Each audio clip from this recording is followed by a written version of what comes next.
इस वीडियो में मैं एक जापानीज मूवी को एक्सप्लेन करूंगी जिसका नाम है द रिंग। मूवी के स्टार्टिंग में हमें दो दोस्त दिखती हैं जो कि नाइट स्टे कर रही होती हैं। इनमें से एक का नाम तोमोको और दूसरे का नाम मसामी होता है। मसामी बोलती है कि उसने एक कहानी सुनी है जिसमें एक वीडियो टेप होता है जिसे कोई देखता है तो उसकी एक हफ्ते में ही जान चली जाती है।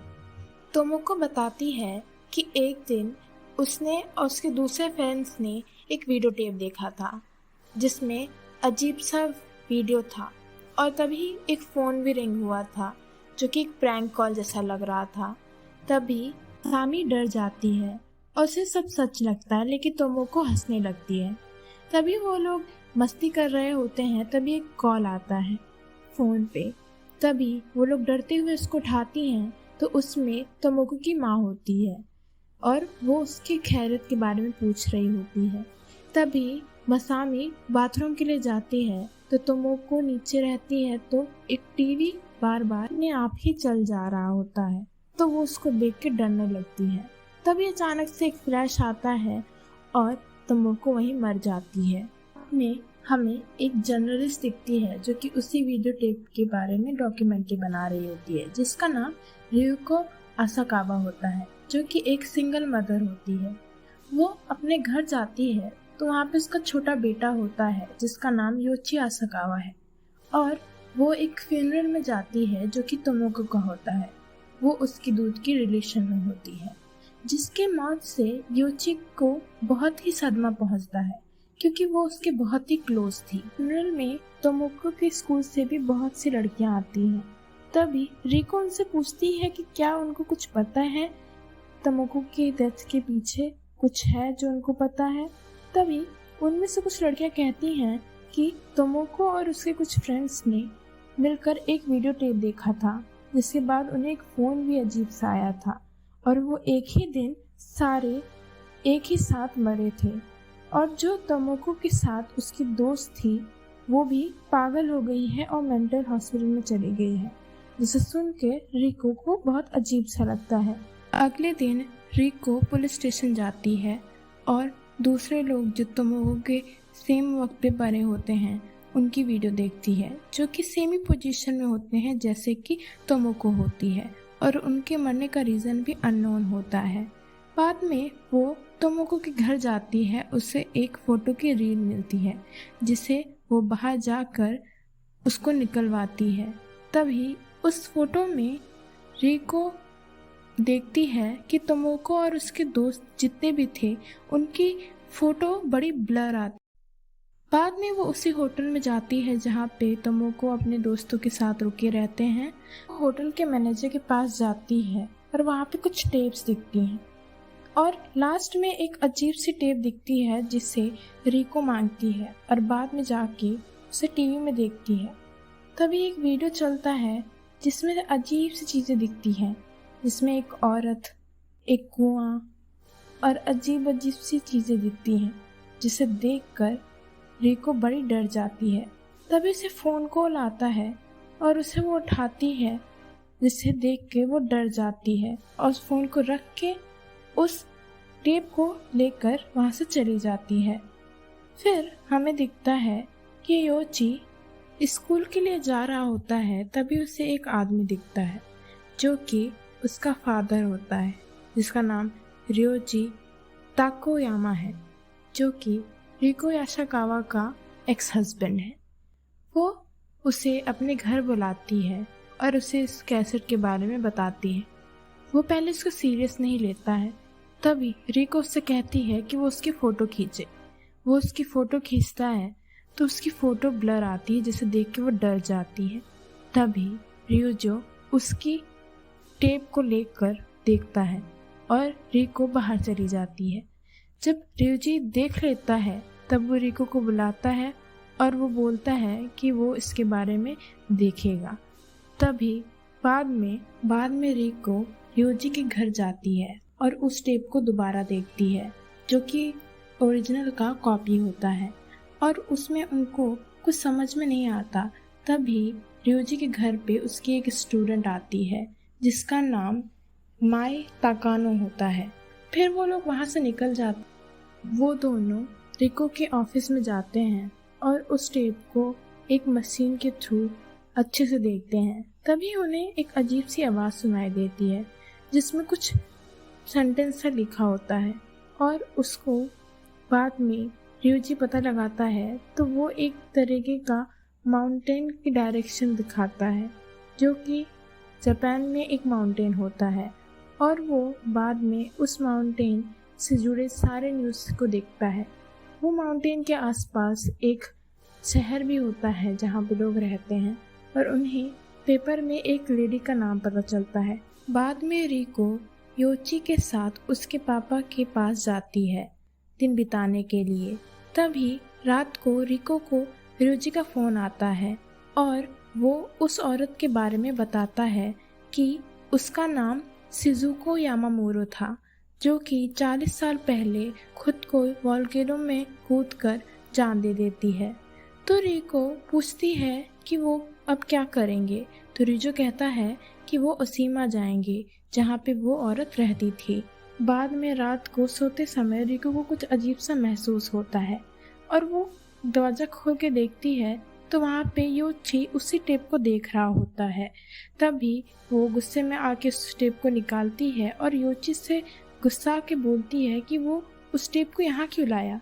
तभी योची उससे कहता है कि तोमो को उसे लाने को कहती है, जिस देख के वो बहुत परेशान हो जाती है। बाद में अगले दिन वो और ryuji ओशीमा के लिए निकलते हैं। बाद में वो दोनों उसी होटल में रूम बुक कराते हैं जो कि यामामोरो फैमिली चलाती है। रास्ते में रिको ryuji से पूछती है कि शिजुको यामामोरो क्यों मर जाती है। तभी ryuji बोलता है कि लोग बोलते हैं कि वो पागल हो चुकी थी, मगर उससे पहले उसने एक इरप्शन का प्रेडिक्शन किया था जो कि सच भी निकला, जिसे देखकर मीडिया में उसका बहुत नाम फेमस हुआ।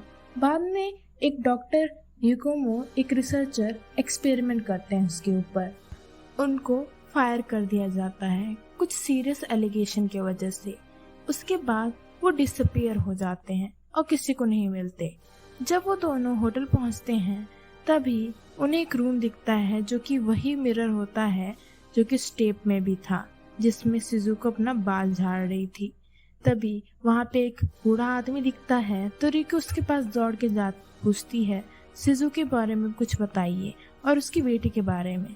लेकिन वो आदमी गुस्सा करता है और कुछ नहीं बताता और बोलता है कि उसकी कोई बेटी नहीं थी और वहाँ से चला जाता है। वो लोग डिनर कर रहे होते हैं। तभी रिको बहुत परेशान होती है और ryuji से बोलती है कि प्लीज वो कुछ करे।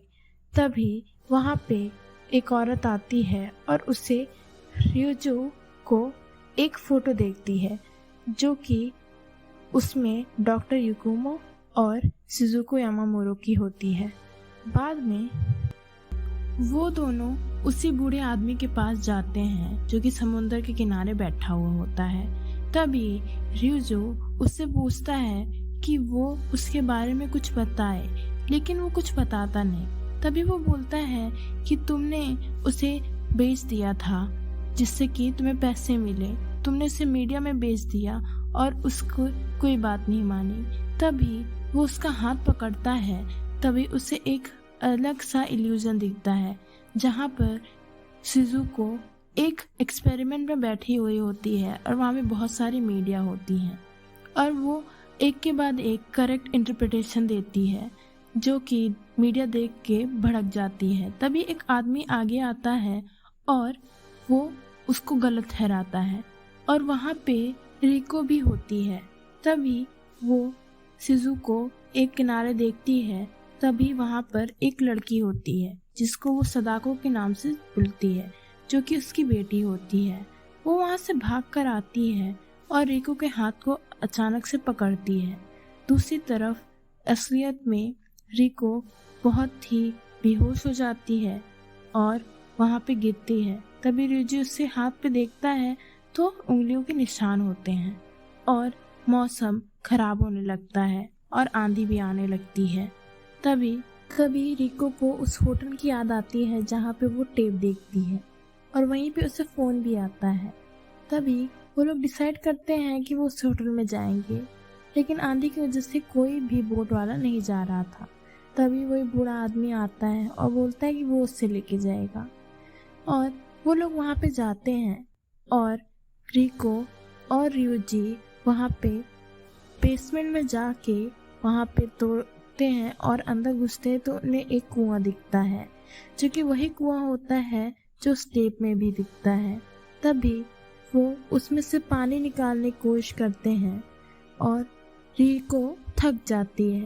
तभी रिको रियोजी के जगह जाती है और उस वेल के नीचे उसकी बॉडी को ढूंढती है सदाको की, लेकिन उसे कुछ दिखता नहीं। फिर बाद में उसे अचानक से कुछ बाल दिखते हैं और वो उसे ढूंढने की कोशिश करती है। तभी अचानक से दो हाथ निकलते हैं और उसे पकड़ लेते हैं, जो कि सदाको की परछाई दिख रही थी। तभी बाद में रिको ढूंढती है और उसे सदाको की बॉडी मिलती है, जो कि पूरी तरीके से नष्ट हो। बाद में उसका टाइम निकल जाता है, लेकिन रिको को कुछ भी नहीं होता है। तो उन दोनों को लगता है कि वो श्राप जो है वो हट चुका है। तभी वो दोनों घर जाते हैं और रिको भी पूरी तरीके से शांत हो जाती है। फिर बाद में रियोजी एक दिन अपने ही टेबल में बैठे कुछ लिख रहा होता है। तभी उसकी टीवी ऑन हो जाती है और वही टेप चलने लगता है। वो उसके पास जाता है तो अजीब अजीब सी आवाज़ें भी आती हैं। तभी उस कुएं से सदाको निकलती है और वो आगे बढ़ रही हो। रियोजी उस कमरे से बाहर निकलने की कोशिश करता है, लेकिन सदाको के बालों से एक आग दिखती है और वहीं पर रियोजी मर जाता है। बाद में रिको को फ़ोन कॉल आता है और पता चलता है कि रियोजी भी मर गया है। वो उसके घर के पास जाती है और वहाँ पे ताकोमा होती है और वो उससे पूछती है कि क्या हुआ था, क्या रियोजी ने उसे कुछ कहा, लेकिन वो बस शॉक में होती है और बोलती है कि रियोजी का फेस बहुत ही अजीब था। तभी वो घर जाती है और परेशान होती है और खुद से बोलती है कि ऐसा क्या था जो उसने किया लेकिन रियोजी ने नहीं, और